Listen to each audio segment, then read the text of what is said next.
नमस्कार दोस्तों, आप देख रहे हैं बुकसार चैनल, जहां हम हर महान पुस्तक का सार सरल और साफ शब्दों में आपके सामने रखते हैं ताकि आप ज्ञान को समझकर उससे अपनी जीवन यात्रा में उपयोग कर सकें। हमारा उद्देश्य यह है कि पुस्तकें केवल शब्द न बनकर रहें, बल्कि आपकी सोच और कर्म दोनों को बदलने वाली शक्ति बन जाएं। आज हम लेकर आए हैं एक प्रेरणादायक और जीवन बदल देने वाली पुस्तक the art of thinking big का विस्तृत सार। इस पुस्तक को डेविड जे श्वार्ट्ज ने लिखा है और यह पुस्तक दुनिया भर में लाखों लोगों की सोच को बदल चुकी है। यह पुस्तक हमें सिखाती है कि मनुष्य उतना ही बड़ा बनता है जितनी बड़ी उसकी सोच होती है। यदि आपको यह सार उपयोगी लगे तो कृपया चैनल को अवश्य सब्सक्राइब करें ताकि इसी प्रकार के गहरे और मूल्यवान सार आप तक पहुंचते रहें। इस पुस्तक का प्रमुख विचार यह है कि मनुष्य अपनी सोच के अनुसार अपने जीवन का निर्माण करता है। छोटी सोच छोटे परिणाम लाती है, जबकि बड़ी सोच बड़े अवसर और बड़े परिणाम पैदा करती है। लेखक बताते हैं कि मनुष्य अपने विचारों से ही अपना भविष्य बनाता या बिगाड़ता है। यदि कोई मन में यह मान ले कि वह किसी काम को नहीं कर सकता, तो वह काम कितना ही सरल क्यों न हो, वह उसे कठिन ही लगेगा। लेकिन यदि वही व्यक्ति यह मान ले कि वह सीख सकता है, बढ़ सकता है और बेहतर बन सकता है, तो वही काम उसके लिए सरल होता चला जाता है। इस बात को लेखक एक छोटे से उदाहरण से समझाते हैं। दो विद्यार्थी एक ही कक्षा में पढ़ते थे। पहला विद्यार्थी हमेशा कहता था कि मैं गणित में कमजोर हूं और मैं कभी अच्छी तरह गणित नहीं सीख पाऊंगा। दूसरा विद्यार्थी कहता था कि हो सकता है मुझे समय लगे, पर मैं गणित सीख लूंगा। दोनों के सामने समान शिक्षक थे, समान पुस्तकें थीं, समान पाठ थे, लेकिन परिणाम अलग निकले। पहला विद्यार्थी अपनी सोच की सीमा में फंसा रहा और उसका विश्वास ही उसे आगे नहीं बढ़ने दे पाया। दूसरा विद्यार्थी क्योंकि विश्वास रखता था, इसलिए उसका मन सीखने के लिए खुला रहा और समय के साथ वह गणित में अच्छा हो गया। यह उदाहरण बताता है कि मनुष्य की सोच उसकी दिशा और उसकी क्षमता तय करती है। लेखक का दूसरा बड़ा संदेश है कि भय मनुष्य की प्रगति का सबसे बड़ा शत्रु है। मन में छिपा डर हमारी क्षमता को बांध देता है। यह डर कहता है कि असफलता आएगी, लोग हंसेंगे, गलत हो जाएगा, नुकसान होगा।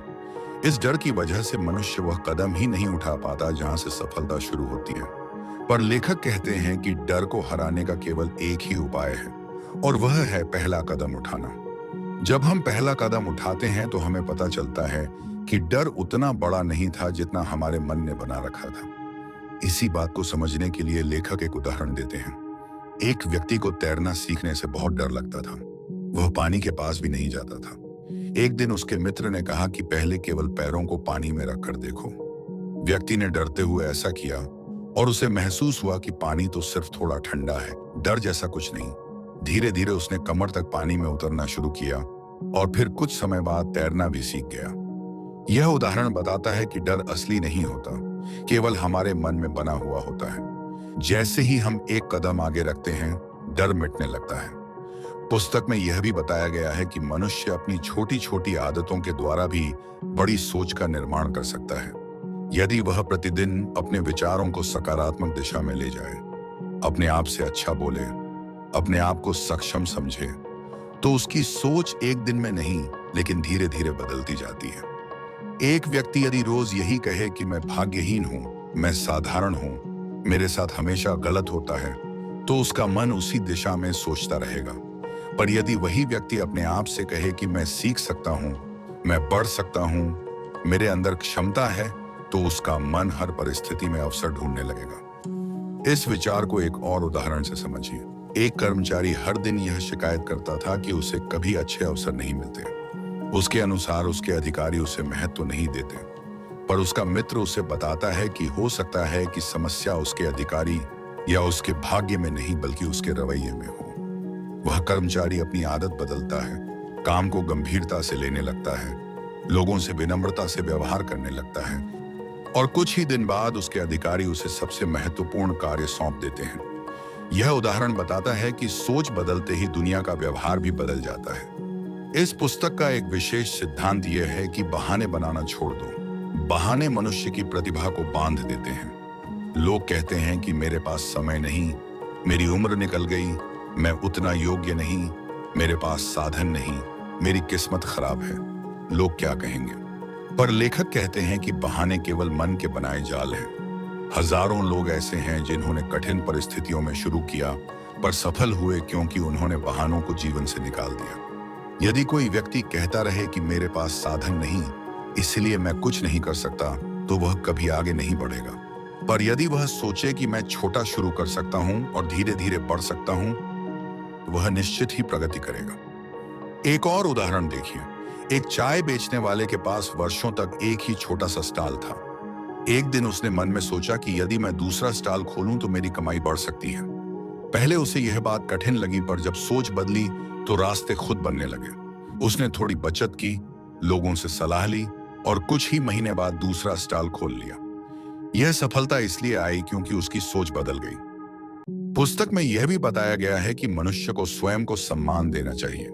जो व्यक्ति स्वयं को महत्व देता है, अपनी प्रस्तुति पर ध्यान देता है, अपने आचरण को संवारता है, वह स्वयं को भी बेहतर महसूस करता है और दूसरे लोग भी उसे महत्व देने लगते हैं। जब मनुष्य अपने आप को मूल्यवान महसूस करता है तो उसकी सोच भी मूल्यवान बन जाती है। पुस्तक the art of thinking big का अगला भाग हमें यह समझाता है कि बड़ी सोच केवल किसी लक्ष्य की कल्पना कर लेने से नहीं बनती, बल्कि यह प्रतिदिन की आदतों और छोटे छोटे कर्मों से बनती है। मनुष्य जो रोज करता है वही उसकी सोच को दिशा देता है। यदि कोई व्यक्ति केवल मन में बड़ा बनने का विचार रखे लेकिन उसके कार्य उसी छोटे दायरे में सीमित रहें, तो उसकी सोच कभी बड़ी नहीं हो पाएगी। इसलिए लेखक कहते हैं कि मनुष्य पहले अपनी आदतों को उस ऊंचाई के अनुसार तैयार करे जहां वह पहुंचाना चाहता है। जब आदतें मजबूत होती हैं तो बड़ी सोच का आधार स्वयं तैयार हो जाता है। लेखक कहते हैं कि बड़े लक्ष्य को पाने के लिए योजना बहुत साधारण होनी चाहिए। लोग अक्सर यह गलती करते हैं कि जैसे ही वे कोई बड़ा सपना बनाते हैं, वे उसके लिए इतनी जटिल योजना तैयार कर लेते हैं कि स्वयं ही उस पर चल नहीं पाते। योजना जितनी सरल होगी उतना ही मनुष्य उसे निभा पाएगा। मन को बोझ महसूस नहीं होगा। उदाहरण के रूप में एक युवक का सपना था कि वह अपना व्यापार बड़ा बनाए। उसने पहले सोचा कि वह एक वर्ष में कई दुकानें खोल देगा, पर यह योजना उसे कठिन लगी। फिर उसने सोचा कि वह पहले अपनी एक ही दुकान को सबसे अच्छा और व्यवस्थित बनाएगा और उसके बाद दूसरी दुकान की ओर बढ़ेगा। सरल योजना ने उसे न केवल आत्मविश्वास दिया, बल्कि उसे वास्तविक प्रगति भी मिली। पुस्तक का एक महत्वपूर्ण संदेश यह भी है कि मनुष्य का आचरण और उसका व्यवहार उसकी सोच को प्रभावित करते हैं। बड़ी सोच वाले व्यक्ति का व्यवहार सदैव विनम्र, सम्मानपूर्ण और सकारात्मक होता है। ऐसा व्यक्ति दूसरे लोगों को कमतर नहीं समझता, बल्कि उनमें अच्छाई खोजने का प्रयास करता है। लेखक बताते हैं कि यदि मनुष्य दूसरों के प्रति सम्मान रखता है तो लोग भी उसके प्रति विश्वास बनाते हैं और यही विश्वास सफलता की सीढ़ी बनता है। कोई भी व्यक्ति चाहे जितना प्रतिभाशाली हो, यदि उसका रवैया कठोर है तो लोग उससे दूर हो जाते हैं। वहीं यदि कोई व्यक्ति साधारण हो और उसका व्यवहार अच्छा हो तो उसे हर जगह मदद और समर्थन मिलता है। इस बात को लेखक एक सरल उदाहरण से स्पष्ट करते हैं। एक दफ्तर में दो कर्मचारी काम करते थे। दोनों अपनी जिम्मेदारी अच्छी तरह निभाते थे, पर उनमें से एक का व्यवहार सदैव रूखा था। वह अपने सहकर्मियों से तीखे शब्दों में बात करता था और अपने वरिष्ठों के प्रति भी कभी विनम्रता नहीं दिखाता था। दूसरा कर्मचारी समान कार्य करने के बावजूद हमेशा शांत, सम्मानपूर्ण और मददगार रहता था। बाद में दूसरे कर्मचारी को पदोन्नति मिली, जबकि पहला कर्मचारी पीछे रह गया। यह उदाहरण बताता है कि अच्छा व्यवहार मनुष्य को आगे बढ़ाता है और बुरा व्यवहार उसे पीछे धकेलता है। लेखक आगे कहते हैं कि मनुष्य को विश्वास करना चाहिए कि वह बड़ी उपलब्धियां प्राप्त कर सकता है। यह विश्वास केवल शब्दों से नहीं आता, इसके लिए मन को बार बार सरल और स्पष्ट रूप से बताया जाता है कि लक्ष्य प्राप्त किया जा सकता है। जब मन में यह विश्वास बैठ जाता है तो शरीर और कर्म उसी दिशा में चल पड़ते हैं। यदि मन में विश्वास न हो तो मनुष्य कदम उठाने से डरता है। लेखक इससे विश्वास करो और कार्य करो का सिद्धांत कहते हैं। मनुष्य पहले मन से विश्वास करे और फिर उसी दिशा में कदम बढ़ाए। इस विचार को समझने के लिए एक और उदाहरण देखिए। एक युवक को गायक बनना था, पर वह मंच पर खड़े होने से डरता था। उसके मन में यह भय था कि लोग उसका मजाक उड़ाएंगे। एक दिन उसने सोचा कि यदि मुझे सच में यह सपना पूरा करना है तो पहले विश्वास करना होगा कि मैं सीख सकता हूं। उसने घर पर अभ्यास शुरू किया। धीरे धीरे उसने छोटे आयोजनों में गाना शुरू किया। लोगों की थोड़ी प्रशंसा ने उसका आत्मविश्वास और बढ़ा दिया। फिर वह बड़े मंचों पर भी सफल हुआ। यह सब इसलिए हुआ क्योंकि उसने पहले अपने मन को यह समझाया कि वह सक्षम है और फिर कार्य को क्रम से पूरा करता गया। पुस्तक में यह भी कहा गया है कि मनुष्य अपनी उपस्थिति और अपने आचरण से अपनी सोच को आकार देता है। यदि मनुष्य स्वयं को मूल्यवान और सम्माननीय समझे तो उसका मन भी वैसा ही महसूस करता है। यदि व्यक्ति अस्त व्यस्त रहे, अपने वस्त्र और व्यक्तित्व की देखभाल न करे, अपनी वाणी में आत्मविश्वास न रखे, तो उसकी सोच स्वयं कमजोर हो जाती है। दूसरी ओर जो व्यक्ति अपनी उपस्थिति में संयम रखता है, स्पष्ट बोलता है और अपने कार्य को गंभीरता से लेता है, उसकी सोच भी दृढ़ हो जाती है। लेखक एक उदाहरण देते हैं। दो लोग एक ही कार्यालय में कार्य करते थे। दोनों का ज्ञान और क्षमता समान थी, पर एक व्यक्ति हमेशा सुथरे कपड़े पहनता, समय पर पहुंचता और स्पष्ट वाणी में बात करता। दूसरा व्यक्ति अस्त व्यस्त रहता, समय का ध्यान नहीं रखता और बात करने में हिचकिचाता था। लोग पहले व्यक्ति पर विश्वास करते, उससे सलाह लेते और उसके कार्य को महत्व देते। जल्द ही वह व्यक्ति सबके बीच लोकप्रिय हो गया और उसे अधिक जिम्मेदारी भी मिलने लगी। यह उदाहरण बताता है कि मनुष्य की उपस्थिति भी उसकी सोच और उसकी प्रगति से जुड़ी होती है। पुस्तक का एक और महत्वपूर्ण सिद्धांत है कि मनुष्य को आगे की ओर देखना चाहिए। अतीत में की गई गलतियां सफलता में बाधा नहीं बननी चाहिए। लेखक कहते हैं कि छोटी सोच वाला व्यक्ति अपनी बीती असफलताओं में उलझा रहता है। वह मन में यह दोहराता है कि वह पहले असफल हुआ था, इसलिए अब भी असफल होगा।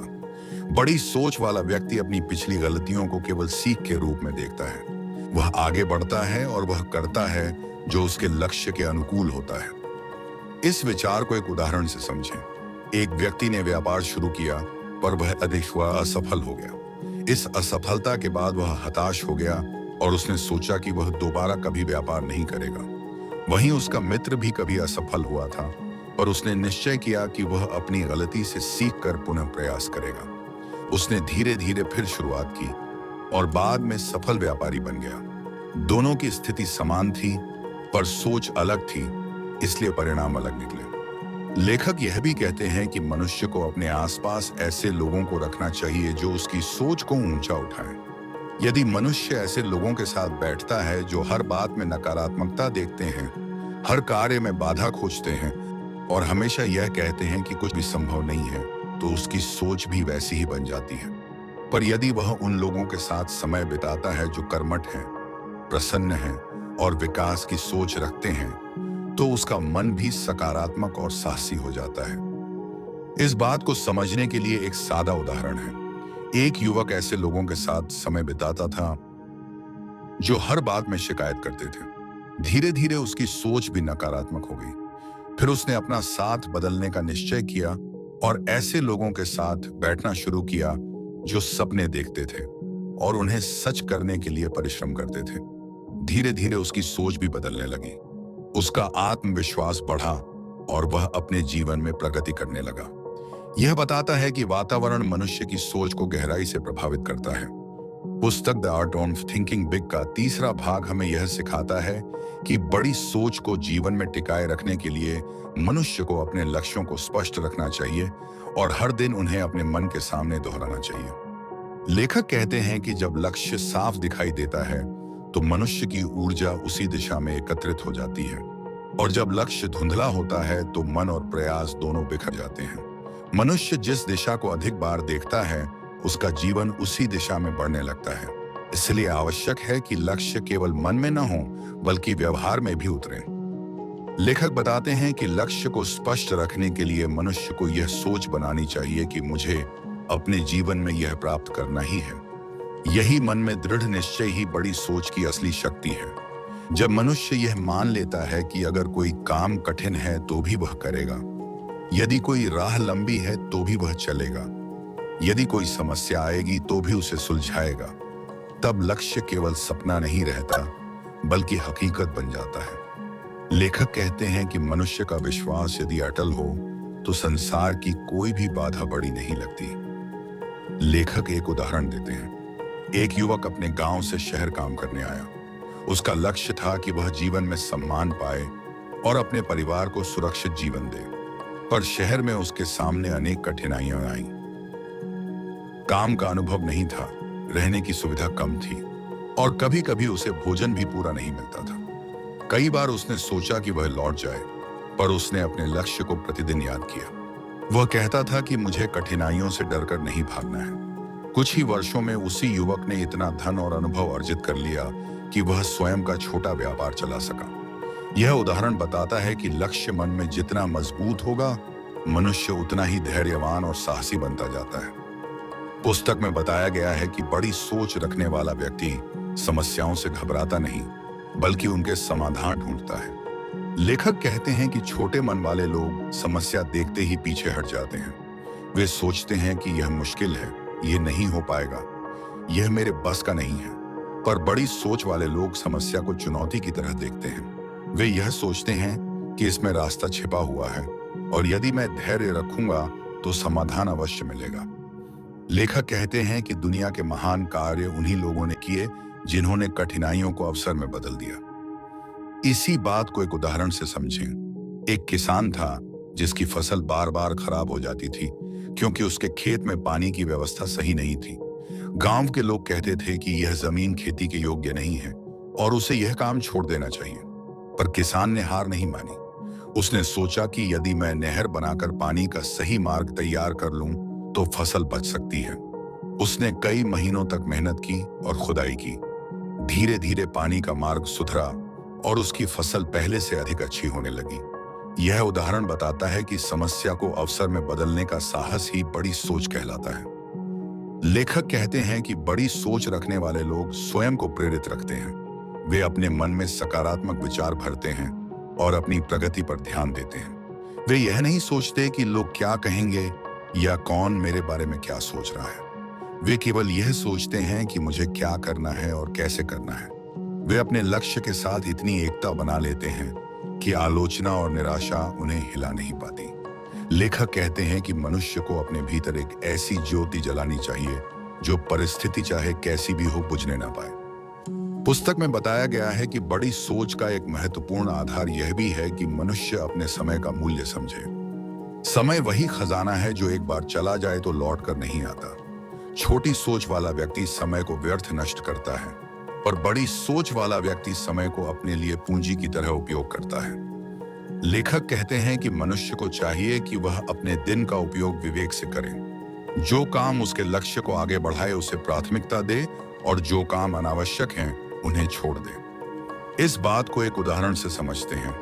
एक युवक रोज शाम को मित्रों के साथ बेकार चर्चाएं करता था, देर रात तक जागता था और सुबह देर से उठता था। उसकी पढ़ाई और काम दोनों प्रभावित होने लगे। एक दिन उसके गुरु ने उससे कहा कि समय तुम्हें एक बार मिलता है, यदि तुम इसे व्यर्थ कर दोगे तो सफलता से दूर हो जाओगे। युवक ने अपनी आदतें बदली। उसने समय का सही उपयोग करना सीखा। कुछ ही महीनों में उसका जीवन बदल गया। यह उदाहरण बताता है कि समय का सदुपयोग बड़ी सोच का महत्वपूर्ण हिस्सा है। लेखक कहते हैं कि बड़ी सोच रखने वाला व्यक्ति मन में हमेशा यह दृष्टि रखता है कि भविष्य उज्जवल है। वह यह नहीं सोचता कि अंधेरा कब तक रहेगा, बल्कि यह सोचता है कि प्रकाश कैसे लाया जा सकता है। सकारात्मक दृष्टि मनुष्य को कठिन परिस्थितियों में भी शक्ति देती है। कई लोग कठिनाई आने पर यह सोच लेते हैं कि अब सब खत्म हो गया है, पर बड़ी सोच वाला व्यक्ति यह सोचता है कि यह कठिनाई मेरे लिए सीख है और यह समय भी बीत जाएगा। लेखक इस विचार को समझाने के लिए एक उदाहरण देते हैं। एक महिला का छोटा व्यवसाय चल रहा था। अचानक कुछ समस्याएं आ गईं और उसका व्यापार खतरे में पड़ गया। कई लोग उसे सलाह देने लगे कि उसे यह व्यवसाय बंद कर देना चाहिए, पर उसने अपनी दृष्टि सकारात्मक रखी। उसने सोचा कि यदि मैं धैर्य रखूं और थोड़े परिवर्तन करूं तो मेरा व्यापार संभल सकता है। उसने अपने उत्पाद में सुधार किया, ग्राहकों से सीधे बातचीत शुरू की और धीरे धीरे उसका व्यवसाय फिर से सफल हो गया। यह उदाहरण बताता है कि सकारात्मक दृष्टि बड़ी सोच का आधार है। पुस्तक के अंतिम भाग में लेखक कहते हैं कि मनुष्य को स्वयं से प्रेम करना चाहिए और स्वयं पर विश्वास रखना चाहिए। जब मनुष्य अपने आप को कम आंकने लगता है तो उसकी सोच सिकुड़ जाती है। वह साहस खो देता है और नई राहों पर चलने से डर जाता है। पर जब वह स्वयं को मूल्यवान समझता है, अपनी छोटी प्रगति को भी सम्मान देता है और अपने प्रयासों की सराहना करता है, तब उसका मन मजबूत होता है और उसकी सोच बड़ी होती जाती है। लेखक के अनुसार मनुष्य को हर दिन स्वयं को यह कहना चाहिए कि मैं सक्षम हूं, मैं योग्य हूं और मैं अपनी मंजिल पा सकता हूं। अंत में लेखक यह संदेश देते हैं कि बड़ी सोच न केवल हमें सफलता दिलाती है, बल्कि जीवन में प्रसन्नता भी बढ़ाती है। बड़ी सोच मनुष्य को खुला बनाती है, साहसी बनाती है और हर दिन के छोटे छोटे क्षणों को भी अर्थपूर्ण बनाती है। जब मनुष्य बड़ा सोचता है तो उसके मन में आशा बसती है और वही आशा उसे उसकी मंजिल तक ले जाती है। इसी के साथ यह संपूर्ण सार समाप्त होता है। अब हम इस पुस्तक का अंतिम संदेश समझते हैं। मनुष्य वही बनता है जो वह अपने मन में बनने देता है। यदि सोच ऊंची हो, लक्ष्य स्पष्ट हो, प्रयास निरंतर हो और दृष्टि सकारात्मक हो तो कोई भी शिखर दूर नहीं रहता। बड़ी सोच केवल एक विचार नहीं बल्कि जीवन का तरीका है। यह मनुष्य को मजबूत बनाती है और उसे उसके सपनों तक पहुंचाती है।